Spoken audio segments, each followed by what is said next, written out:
ఇక సడన్ గా చెప్పా పెట్టకుండా వచ్చి అరెస్ట్ వారెంట్ లేకుండా, నోటీసులు ఇవ్వకుండా, ఇంటిమేషన్ ఇవ్వకుండా అరెస్ట్ చేయడం కరెక్ట్ కాదు.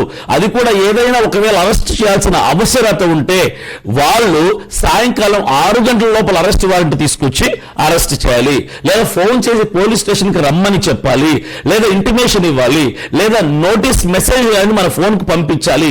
ఈ మూడిట్లో ఏది కూడా చేయకుండా ఒక వ్యక్తిని రాత్రి, అది కూడా సాయంకాలం 6 లోపల కాదు, సాయంత్రం 8:30కు ఈరోజు ఎంత ఉద్రిక్తత నెలకొంటుందంటే 2 తెలుగు రాష్ట్రాల్లో. నేను పోలీస్ డిపార్ట్మెంట్ వాళ్ళందరినీ కూడా దయచేసి, పోలీస్ డిపార్ట్మెంట్ వారు క్రైస్తవులను రెచ్చగొడుతున్నారు, పాస్టర్లను రెచ్చగొడుతున్నారు. ఇప్పటి వరకు మేము శాంతితో ఉన్నాం, ప్రేమతత్వాన్ని చూపిస్తున్నాం, ఎక్కడ ఎవరికి హాని తలపెట్టకుండా, ఏది డ్యామేజ్ అవ్వకుండా మేము జాగ్రత్తగా ఉంటున్నాం. క్రీస్తు ప్రేమతత్వాన్ని బట్టి మౌనంగా ఉంటున్నాం.